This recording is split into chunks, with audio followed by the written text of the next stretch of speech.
अभंग आहे जगद्गुरु तुकोबरायांचा. तुकोबराय आजच्या कीर्तनाच्या घटिकेला फक्त एवढंच तत्व मानतायत, जीवनात जे सुखही येतं ना ते प्रारब्धाचं आहे, जीवनात जे दुःखही येतं ना ते प्रारब्धाचं आहे. कारण इथलं तत्व आहे अन्न मान धन येतो प्रारब्धा अधीन. जेव्हा जेव्हा अन्न मान धन हे प्रारब्धानं खेळतं तेव्हा कितीही काही करा. माझ्या जीवनात दुःख लिहिलेलं असेल तर मला दुःखच भेटेल, माझ्या जीवनात सुख लिहिलेलं असेल तर माझ्या जीवनात सुखच भेटेल. तुकोबाराय सांगतात आम्ही काय नाही पाहिलं आयुष्यात. सावकारकीच्या घरी जन्माला आलो, मोठ्याच्या घरी जन्माला आलो, मोठ्या कुटुंबात जन्माला आलो, पाहिजे त्या वैभवात जन्माला आलो, पण काय खेळ नाही खेळला आयुष्यानं आमच्या सोबत, काय नशिबानं खेळ नाही खेळला. जी माणसं आमच्या घरी गडी माणसं चांदीच्या लोट्यात दूध पित होती, आमचा काळ वैभवाचा सरला आणि त्यांचा काळ चढतीचा झाला. तर जी माणसं आमच्या घरी भाकरी मोडत होती, आमच्याकडे अन्नधान्यावर काम करत होती, ती माणसं एक दिवस आम्हाला पाहून बोट मोडायला लागली. अशी परिस्थिती येत असताना सांगा हा खेळ तरी कुणाचा आहे, हे चालतं तरी कुणाचं आहे? एक लक्षात ठेवा, जे तुकोबरायांच्या जीवनात घडलं ना ते आपल्याही जीवनात घडतं. जे जगद्गुरु तुकोबरायांनी भोगलं ना ते आपल्यालाही भोगावं लागतं. जगद्गुरु तुकोबराय सांगतात आम्ही सावकाराच्या पोटी जन्माला आलो. एके काळ आम्हाला पाहून उजरे आणि मुजरे करणाऱ्यांची संख्या एवढी होती, आम्हाला नाही, आम्ही ज्या गलीत उभे राहायचो तर आमच्या वाहनांना सुद्धा किंमत होती. पण आमचं प्रारब्ध फिरलं, आमचं संचित फिरलं, आमची घटिका फिरली, आमची वेळ फिरली.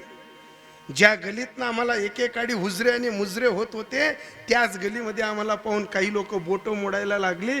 बोलताना या प्रेमाच्या मूर्त्या या स्त्रिया बोलायला लागल्या, बाई मेल्याला संसार करता आला नाही, राख रांगोळी केली, पोटचं पोरगं मेलं, दावणीतला बैल मेला, बाप मेला, भाऊ गेला, भाऊजाई गेली, पत्नी मेली, माय मेली, पण तुक्याला काही अक्कल आली नाही. एक लक्षात ठेवा, संसारात आपली स्थिती खराब झाली, संसारात आपली स्थिती घायाळ झाली, संसारात आपली स्थिती लाचार झाली. बुवा तुम्ही सर्व वयस्कर माणसं, संसाराचा प्रदीर्घ अनुभव घेतलेली माणसं आहेत. बाबा ज्या ज्या दिवशी संसारात आपली स्थिती घायाळ होते ना त्या दिवशी ज्याचा शेंबूड नाकाचा ज्याला पुसायची अक्कल राहत नाही तो सुद्धा आपल्याला ज्ञान देतो, तो सुद्धा आपल्याला ज्ञानाचे पुढे देतो. पण एक लक्षात ठेवा, घर धसलं म्हणजे जमीन धसत नाही, घर धसलं म्हणजे जमीन धसत नाही. आणि एखाद्याचं प्रारब्ध खराब झालं म्हणजे माणूस सरत नाही, माणूस नाही सरत. एखाद्याचं प्रारब्ध असं असतं ना की 10 वर्षानं उजडेल, एखाद्याचं प्रारब्ध 5 वर्षानं उजडेल. अरे काही काही माणसांनी लोकांच्या घरी सालदारक्या केल्या आणि काही काही माणसं टांग्याच्या आणि घोड्यांच्या गाड्यावर फिरत होते, असाही काही लोकांचा काळ गेला. काही काही लोक भरल्या ताटामध्ये हात धुत होते आणि मजबुरीनं काही काही लोक त्यांच्या घरी बाशी तुकडा खात होते. कालांतराने कलियुगानं असा चक्र फिरवलं, ज्यांच्याकडे 12 सालदार काम करत होते आते त्यासले 2 वाजता सुट्टी लेणी पडायनी आणि ज्या सालदारे भरेत त्यासना वावरेस मग कामे करणं पडायनं, भोगतो ना घडी. हो, वेळ बदलायला टाइम नाही लागत महाराज. 100 लेकरांचा बाप धृतराष्ट्र एक दिवस विदुर काकांजवळ रडत होता. मला भाग्य वाटतं 8 पोरींचा बाप, दोघही मुलं, धर्मपत्नी त्यांची. या माणसाचं प्रारब्ध धृतराष्ट्रापेक्षा चांगलंय. आज मला सांगून जा तुम्ही, पांडव पंचमीला सप्ताह सुरू होतो, कौरव पंचमीला काहीच सुरू होत नाही. पांडव पंचमीला सप्ताह सुरू होतो, पांडवांच्या सोबत त्यांच्या बापाचंही नाव निघतं. आज विद्वानांच्या मैफिलीत मला सांगा, धृतराष्ट्राची आगारी घालायला सुद्धा कोणी नाहीये, धृतराष्ट्राची पडतीत घालायला सुद्धा कोणी नाहीये. अरे 100 लेकरांचा बाप इतिहासाच्या यादीत मूर्खांच्या गंतीत जमा होतोय. आणि आज माझ्या अर्जुन दादाचं प्रथम पुण्यतिथीचं कीर्तन असेल, पण सारं गाव गावात घुसलो तसं एकच उत्तर देत आहे की कष्टाळू माणूस होता, सज्जन माणूस होता, प्रेमी माणूस होता. अरे दुसऱ्याच्या मुखातनं आपलं सर्टिफिकेट सज्जनाचं निघण्यासाठी जीवनात जडावं नाही लागत, सूत्रानं मरावं लागतं, मरणाआधी सावध व्हावे. कीर्ती करो नी मरावे. जशी माझी गाडी गावात आल्यानंतर मला जीही मंडळी भेटते ती मंडळी कंठात अश्रू आणून एकच सांगते, महाराज पोरांनी लई कष्ट केले हो, त्या माणसानं लई कष्ट केले हो, पोरींसाठी फार चांगलं पाहिलं हो. आणि आज एका वर्षानंतर जर त्या माणसाची आठवण येत असेल तर मी एवढंच म्हणेल, महाराज तुका म्हणे एका मरणेची सरे उत्तमाची उरे कीर्ती मागे, उत्तमाची उरे कीर्ती मागे, उत्तमाची उरे कीर्ती मागे, उत्तमाची उरे कीर्ती मागे. तुका म्हणे एक मरण्याची सारी, तुका म्हणे एक मरण्याची सारी, तुका म्हणे एक मरण्याची सरे, तुका म्हणे एक मरण्याची सरे. उत्तमाची उरे कीर्ती मागे, उत्तमाची उरे कीर्ती मागे, उत्तमाची उरे कीर्ती मागे, उत्तमाची उरे कीर्ती मागे. का म्हणे एका मरणेची सरे उत्तमाची उरे. कालांतराने आपली कीर्ती उरते महाराज. नंतर आपल्याला हजार लोक हुजरे मुजरे करतात, पण तुम्हाला सांगू का प्रारब्ध संचित क्रियामान आपल्याला 3 पद्धतीनं खेळवतो. आपल्याजवळ काहीच राहिलं नाही ना बाबा, लोक आपल्याला सुध नावानं सुद्धा बोलत नाही. आपल्याजवळ थोडासा पैसा येऊ द्या, थोडा आदरानं बोलायला सुरुवात करतात. थोडीशी आपली घडी बसू द्या, आपल्याला शेठ म्हणतात लोक. पैसा तेरे 3 नाम, परशु परशा परशुराम. हो सोपं नाही महाराज. माझ्या गावात एक पोरग होतं, त्याचे मायबाप लहानपणापासून वारले. लहानपणापासून मायबाप वारले, भरल्या मोठ्या भाऊबंदकीतलं पोरग, पण कोण कोणाचं राहतं. जसं आज प्रत्येक जण सांगत होतं, अर्जुन दादा पहिल्यापासून कष्टाळू माणूस होता, सज्जन माणूस होता. नियतीचा खेळ पहा. आज त्या माणसानं मुलांच्या सोबत गाडीवर बसायला पाहिजे होतं, सारी पब्लिक मध्ये फिरायला पाहिजे होतं. आज त्या दोघी मुलांचं एवढं सेटेल आहे. त्यांनी बापाला स्कॉर्पिओ गाडी घेतली असती, बापाला पुढच्या सीटवर बसवलं असतं, मागच्या सीटवर आईला बसवलं असतं. 8 बहिणी त्या गाडीत फिरल्या असत्या. संसाराची पंढरपूरची नगरी त्या माणसाने कष्टाची उभी केली. पण आईन सुखाच्या काळात तो माणूस चालला गेला. इथं एकच तत्व आहे, भातुकलीच्या खेळामधली एक राजा आणि एक राणी, अर्ध्यावरती डाव मोडला अधुरी ती कहाणी. ज्यावेळेस खरोखर खिशात पैसे नव्हते त्यावेळेस कुटुंब सर्व जवळ होतं. ज्या दिवशी घरात आबादानी नांदायला लागली, घर ओढणारा माणूस सर्वातनं चालला गेला. कर मध्ये ती झोले ते कोणाचे न चालले. काय कर्म चुकलं असेल हो, काय नियतीचा संकेत चुकला असेल, काय जीवनातली घटिका चुकली असेल. निसर्गाचा नियम आहे, ज्या दिवशी तो चणे देतो ना त्या दिवशी तो दात देत नाही, आणि ज्या दिवशी तो दात देतो ना त्या दिवशी तो चणे देत नाही. आज त्या लीलाधराचंही, आज त्या मोठ्या मुलाचंही, आज एवढं मोठं भारत मातेच्या सीमेवरचं अधिराज्य गाजवणारी दोघं पोरं, आज त्यांचं प्रारब्ध पैशानं खेळतंय. आज त्यांचं प्रारब्ध बहिणींच्या आशीर्वादानं खेळतंय, आईच्या आशीर्वादानं खेळतंय. पण त्यांचं नशीब लबाड ठरलं. त्यांना आज बापाचा आशीर्वाद कुठंतरी कमी पडतोय. अहो अशी अक्षय तृतीया येऊ द्या, अशी दिवाळी येऊ द्या, अनेकदा अशी मोठी मोठी कार्यक्रम होऊ द्या, जगातली सर्व माणसं डोळ्याला दिसतात, पण आपलाही बाप आपल्याला दिसला पाहिजे होता, म्हणून आपली नजर सर्वांकडे फिरते. पण त्यावेळेस आपला बाप दिसत नाही. त्यावेळेस आपण आपल्या प्रारब्धाशिवाय कोणाशी झगडावं हे आपल्या प्रारब्धात होतं. पण आपला बाप चांगला होता. चंद्र आणि सूर्य आहे जोपर्यंत त्याचा इतिहास सांगितला जातो, असा धृतराष्ट्र जंगलात जळून मेला. आज आपण आपल्या बापाची पुण्यतिथी करतोय. हे आपल्या बापाबद्दल जर ठरवून बोलायचं ठरवलं तर एवढंच म्हणेल, धन्य मी मानीन आपुले संचित, राहिलीच प्रीत तुझ्या नामे. हो, राहिलीच प्रीत तुझ्या नामे.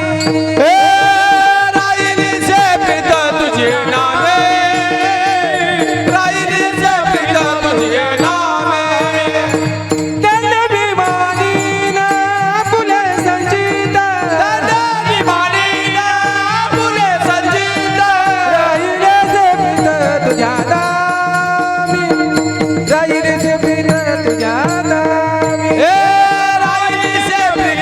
तुझे नामे राहिली सत्य तुझे नामे धन्य मी मानीन आपले संचित राहिली प्रीत तुझे नामे. दादा, या दिवंगत आत्म्याचं गतजन्माचं काहीतरी पुण्य असेल, दिलीप बाबा देवाच्या दारी त्यांच्या धर्मपत्नीचं काहीतरी पुण्य असेल, त्यांच्या पोटी आलेल्या पोरींचं काहीतरी पुण्य असेल, त्यांच्या लेकरांचं काहीतरी पुण्य असेल.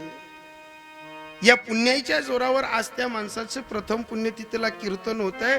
कीर्तन कोणाच्याही दारी होत नाही, भजन पूजन कोणाच्याही दारी होत नाही.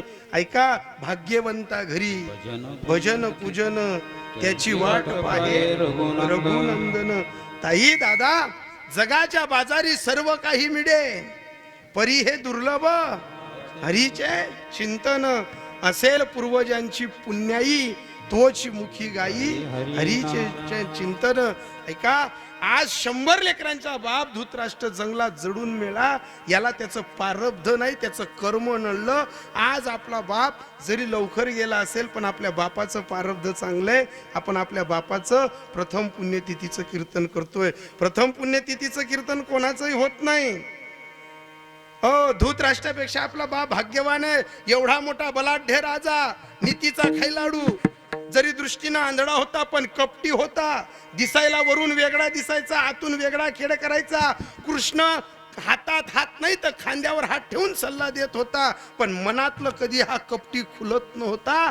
असा कपटी माणूस ज्या दिवशी विदुर काकांचा हात धरून रडत होता आणि विदुर काकांना सांगत होता, सांग ना विदुरा, अरे 100 लेकरांचा बाप, आज मला तोंडात पाणी टाकायला एक नाही, अग्नी द्यायला एक नाही, काय माझं असं प्रारब्ध चुकलं असेल. एक लक्षात ठेवा, रडताना हा धृतराष्ट्र विदुर काकांजवळ रडत होता.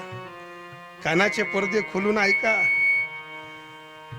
कधीतरी विषय गंभीर आहे.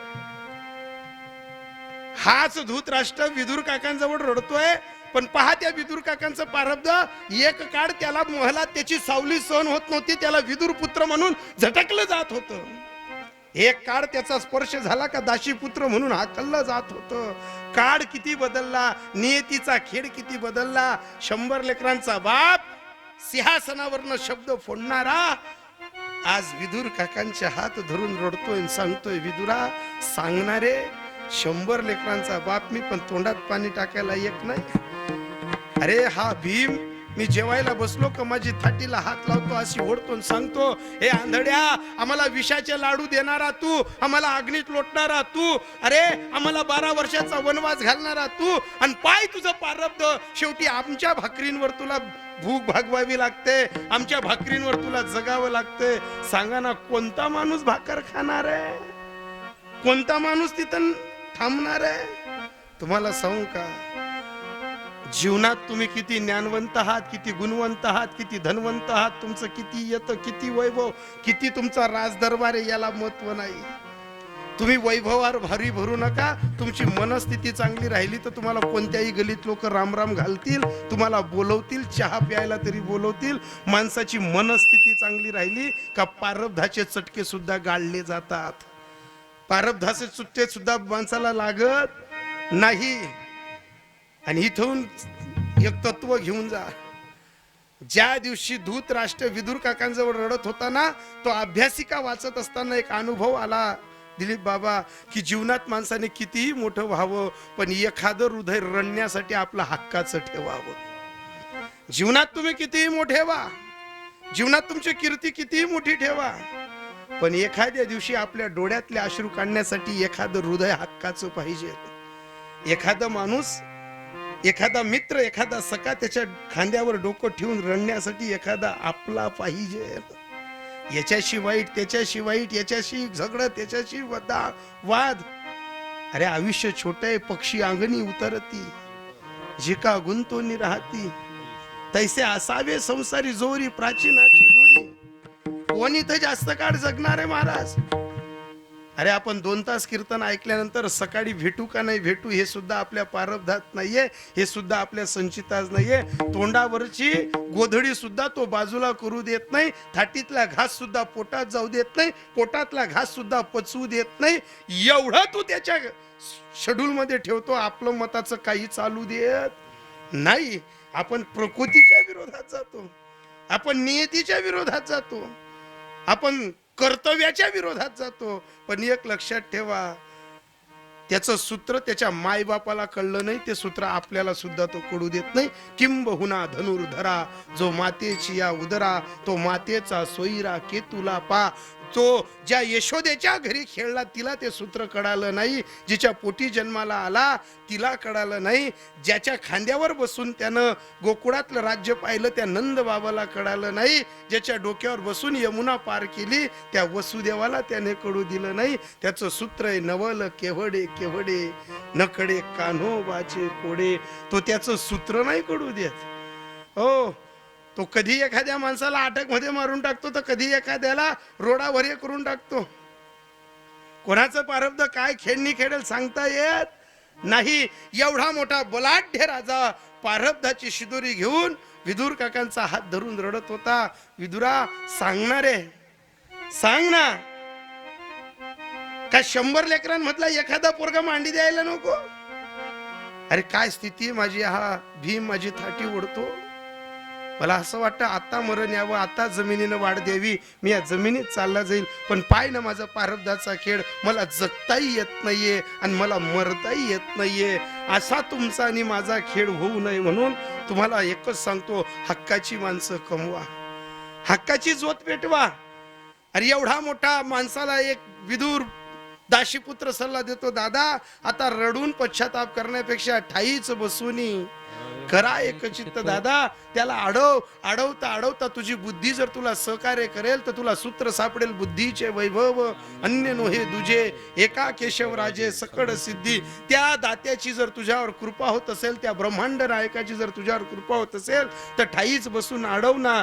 आणि ज्या वेळेस एवढा बलाढ्य मोठा राजा, पृथ्वी तलावरचा ऐतिहासिक राजा निवांत आणि शांत बसला, 73 जन्मातलं पाहिलं, राजकुमार असताना घोड्यावर बसताना जंगलातनं फिरताना सूर्यनारायण तपत होता, मंद वारा वाहत होता, घोड्यावरनं जात असताना राजकुमार होता, नवतीचं रक्त होतं, मोठ्याचं पोरग होतं आणि मोठ्याचं पोरग राग लवकर येतो, मोठ्याचं पोरग उर्मी आणि गुरमी लवकर खेळतं, मोठ्याच्या घरात राग जास्त राहतो, मोठ्याच्या घरात संताप जास्त खेळतो. वैभवशाली युवराज पोरगा घोड्यावरनं जात असताना समोर एक हरिण दिसली.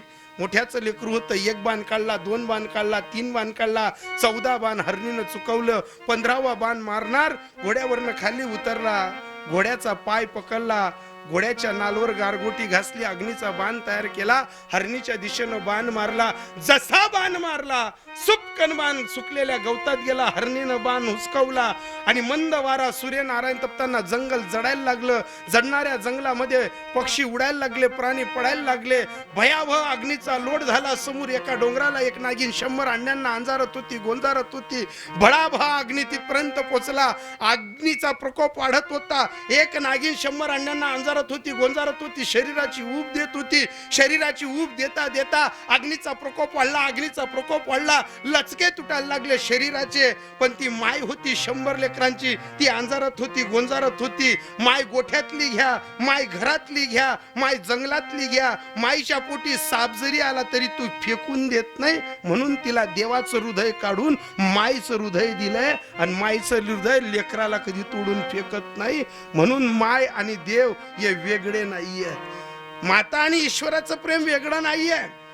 त्या नागिनीचे शरीराचे लचके तुटायला लागले, तोंडाने फुकायला लागली, अग्नीचा प्रकोप वाढला, लचके तुटता तुटला, डोळे फुटले, अग्नीचा प्रकोप वाढला, शरीराची लाही लाही व्हायला लागली, नागिन बिड्यात घुसली, 100 अंड्यांची राख रांगोळी झाली, जमीन थंडगार झाली. मावळत्या सूर्यनारायणाला पाहून थंडगार जमिनीतनं बिड्यातनं नागिन निघालेली नागिन आपल्या अंड्यांना ज्या जागेवर अंजारत होती, गोंजारत होती, तिथं शोधायला लागली.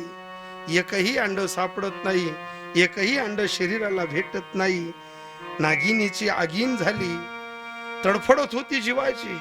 मावळत्या सूर्यनारायणाकडे तोंड केलं आणि सांगितलं, हे सूर्यनारायणा, तुला साक्षी ठेवून सांगते, दुपारच्या वेळेत जंगलाला आग लागत नाही. कोणी ज्ञानी असेल, गुणवान असेल, धनवान असेल, कीर्तिवान असेल, वैभवशाली असेल, मी त्याला श्राप देते. माझे जसे डोळे फुटले तसं त्याला जन्मता आंधळं यावं लागेल. माझ्या डोळ्यांसमोर जशी माझी 100 लेकरं मेली तशी त्याचेही 100 लेकरं मरतील. आणि माझा अंतिम काळ जसा जंगलात जडून खाक होतोय तसा त्याचाही अंतकाळ जंगलात खाक होईल. आणि मग धृतराष्ट्राची दिव्य दृष्टीनं हा सर्व सीन पाहिला. त्या तत्वाला ज्ञानोबा राय सांगतात, जे ते संसार चित्रपटू उमटे, मनाचे मनोरूप पटू फाटे, मग सरोवर आटे, मग कैसी प्रतिमा उमटे. संसाराचा सर्व चित्रपट धृतराष्ट्रानं पाहिला. आणि हाच धृतराष्ट्र विदुराचा हात धरून रडणारा आता कमरेला बिलगून रडता रडता सांगतो, विदुरा, जे घडतं ते संचितातलं घडतं, जे पाहिलं ते पारधातलं पाहिलं. 100 पोरं मरताना पाहिली. अरे कोणाला पुढचा काळ सांगता येणार नाही, मला जंगलात मरताना माझा काळ सांगता येईल. मी जन्मता आंधळा का आलो हे मला सांगता येईल. धृतराष्ट्रांचा आणि विदुर काकांचा हा संवाद ज्यावेळेस तुकोबरायांनी उचलला, अरे बोलोबरायांच्या घरी येऊन जर मला पारब्धाची ही खेळणी खेळावी लागेल तर विशेष नाही. देव ज्याच्या घरी खेळत होता, देव ज्याच्या घरी जात होता, अशा मोठ्या माणसाला सुद्धा, धृतराष्ट्राला सुद्धा त्याचं पारब्ध भोगावं लागलं. मोठ्या धृतराष्ट्राला त्याचं पारब्ध चुकवता आलं नाही. अरे राम ज्याच्या पोटी जन्माला आला अशा दशरथाला त्याचं पारब्ध चुकवता आलं नाही. तर तुमची आणि आमची काय गोष्ट आहे? आपल्या मनात खेद आहे, आपल्या मनात दुसऱ्याच्या बद्दल गाठी भरलेल्या आहेत, अंतकरणामध्ये स्वच्छतापणा नाही, म्हणून आपल्याजवळ गोविंद नांदायला येत नाही. काय येत नाही? एकेका बाईनं 100 टँकर महादेवावरती पाणी टाकलं पण कोणाच्या स्वप्नात महादेव आला नाही. एकेका माणसानं झाल्या जमान्यापासून पोळ्याच्या दिवशी नारळ फोडतात तुम्ही, कोणताच देव दिसला नाही. आपलं देव भजण्याचं काम एकच आहे. आपल्यावर दुःख आलं का आपण देव भजतो, सुख आलं का देव भजत नाही. आपल्यावर दुःख आलं का 3 सवा भस्म काय लावसूत, 4 सवा तांदूळ दाना काय ठेवसूत, आणि घडी घडी देवले दकाल काय जासूत. कामू आपल्यावर दुःख आहे ना. देवाचं तत्व तसं नाही आहे. देवाचं तत्व फक्त एकच आहे. अरे ज्या दिवशी तुला सुखही आलं ना तर आम्हाला आठव, आणि दुःखही आलं तरी आम्हाला आठव. पण असं मला सांगा ना तुम्ही, हो कोणाला सुख आलं का देव आठवला? आपलं फक्त लबाडीचं तत्व आहे. खौट नारायण निघणं का देवना बापनं, चांगलं नारायण निघणं का आपला बाप ना, आपलं नाही बडा, आपलं साधा खेद नाही आहे. 10-12 दिवसापूर्वी माझ्या गावाच्या पुढे अंजनवीर म्हणून गाव आहे, बाबाजींना चांगलं माहिती आहे. एक 70 वर्षाची म्हातारी सकाळी सकाळी 4-3:30 वाजता महादेवाला आमावत कोमावत होती. बाबा आम्ही खेत्या पानसमलवरनं कीर्तन करून येत होतो, आणि सकाळी सकाळी आम्हाला खेत्या पानसमलवरनं जाणं म्हणजे आमच्या गावापर्यंत 3:30-4 होऊन जातात. मी गाडीचा काच वरती करण्यासाठी असं सीट जरा तैटकला असं उठून बसलो तर मला महादेव मंदिर मा दिल्ली महादेवले आम्ही कोमत देत ड्रायव्हरले म्हणतो गाडी मागेल्या आपले पार्वतीनं दर्शन विजी, आपण कथा कैलास पर्वतवर जासूत, आपल्या कोण पार्वती भेटी. मी गाडी मागे घेतली, गाडीतनं बागीस करून उतरलो तर दखित दल्ली डोकं मात दिवसन महादेव आमाई कोमाई राहीन ती. मग हो म्हणा बाप गडाय मग 3:30 राहणार, आणि दिल्ली महादेव आमाई कोमाई राहिनी. मीच तर मंदिरना पडसावली मग चाल लागून तरी इथलंच कर दिन, कोण मला किदरवतोय, मारून टाके, येशील का एवढ्या लवकर. दल्लील वाटणं महादेव गुन्हा, आणि सकाळना सपाटा मग आपण सापडणू. दल्लीबुडी वल्ली उगी, दल्लीबुडी गामा जिम, दल्ली महादेवले सांगे हो म्हणा आई बाप, हो म्हणा बाप, हो म्हणा बाप ना बाप, मी नाही यावा म्हणता. सकाळी सकाळी येशी का म्हणे, 8 सुद्धा दिखाव नाही म्हणता. कितीदा येशील म्हणे, 1 सवा सुद्धा दिखाव नाही. हो म्हणा बाप, आता मारून टाकू का म्हणे, सुकणी घर जाऊ दे. आणि धल्याशी वली गार घेऊन मग कोपरा मध्ये निघून म्हणता माडी जय अरे हो मरी जायचो कुत्रा तू होता का म्हणे. म्हणतो तुम्हाला कुत्रा म्हण का मरी जायचो म्हण, पण तुन्या गौरीस ना फोन लावाय गई दा. तुना जीवना दगड उचलाई गईता म्हणतो माडी तू 3:30 वाजता या महादेव पामय कोमैरांनी तू या वयात घरी नातू सांभाळ तू या वयामध्ये घरी हो सकाळी फक्त खाटेवर बसून जरी रामकृष्ण नामे ध्वनीही साजिरे हृदयी मंदिरी स्मराकारे एवढं जरी केलं तरी तुला देव घरी प्राप्त करता येईल पण तू 3:30 वाजता इथं येते हो तर ती आजी मला सांगे म्हणे भाऊ तो TV म्हटला बाबा सांगस म्हणे हो महादेव कोरा सापडायला पाहिजे काय सापडायला पाहिजे म्हणतो माडी तो कोरा जाऊ दे आटे गवत शे थंडावा शे जर तू मंदिरकडे अशी पाठ करेल दरवाजाकडे महादेव दरी बडेल शे आणि याच मंदिर मध्ये जरा असा 10 फुटना कोबरा घुशी घ्या 10 फुटना कोबरा घुशी घ्या आणि त्यांनी दरवाजावर अशी मान करी दिनी 10 आकडा करी दिना आणि 10 आकडा करताना जर तू त्याला असं तिरपद्ध केली ना आणि तू इथलंच कर दे ना त्याने जर एवढं करत थोडे हातपाय तंगड्या तट कर दिशी ना सकाळी उठी लोके म्हणतील आते लगून महादेव दूध पिताना दिखना आते लगून महादेव साखर खाताना दिखना हवासा पहिला महादेव आज भेटना हाव दल्या काही राय ना हाव दल्या जाय रे म्हणतो माडी तू येऊ मला सांगा कोणत्याही वयात परमार्थ होतो परमार्थ काही चुकत काळ वेळ नाम उच्चारिता नाही दोघं पक्ष पाही अरे देवाला भजण्यासाठी कोणतंही वय चांगलं आहे पण वयाचं भान पाहिजे ना वयाचं सूत्र पाहिजे ना परवा मी आमच्या पाचोऱ्याला दैवयोग मंगल कार्यालय बाबा त्या लग्नाला गेलेलो होतो 70 वर्षने झाली नवरदेव नवरीने अशी गंमत क्रांती आईन टाई लागण टाइमले त्या नवरदेवले 2-4 डंगरा उचलेत नवरीले 2-4 पोरी उचलेत आणि त्या उचला मग ती दल्ली त्यातले समजाडाल की नको भाऊ आपले टाई लावायला टाइम आहे ना बनवणं कर नका ने मन माळा टाकू द्या टाई लागू द्या आणि तदैव लग्न मुगे ढोलवाजी घ्या आणि ते माडा टाका मग त्या नवरदेव ती नवरी राहीन त्या दल्लीनाच गाय मग ती माडा पुडी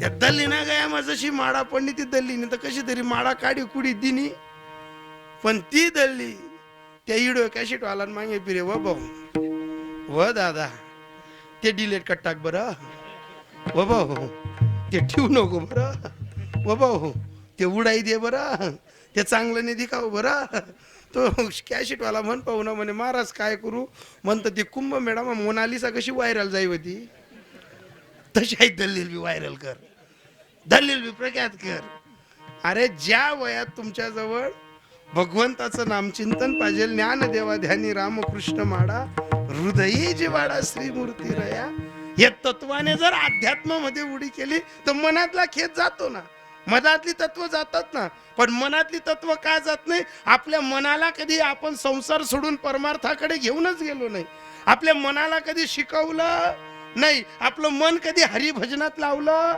नाही आपल्या मनाला कधी आपण सद्गुरूच्या चरणी आविर्भावानं सोडलं नाही अरे देव भेटो नको भेटो देवाची चिंता करू नका पण जीवनात जर सद्गुरू भेटत असेल आणि सद्गुरूला जर हे मन सोपून देत असाल तर तुमच्या जीवनातला खेद संपून जातो हे तुकोबाराय हट्टहासाने सांगतात अभंगाच्या दुसऱ्या चरणात म्हणून या मने म्हणून एके दो म्हणून या मने म्हणून एके दो म्हणून या मने म्हणून ऐकेलो म्हणून या मने म्हणून ऐकेलो म्हणून या मने म्हणून एके दो म्हणून या मने म्हणून एके दो म्हणून या मने म्हणून ऐकेलो म्हणून या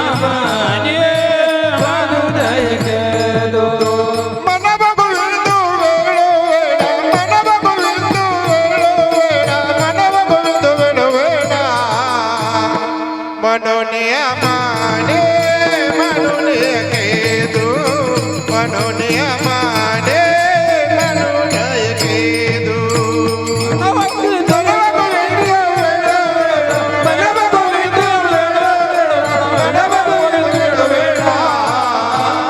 म्हणून या म्हणून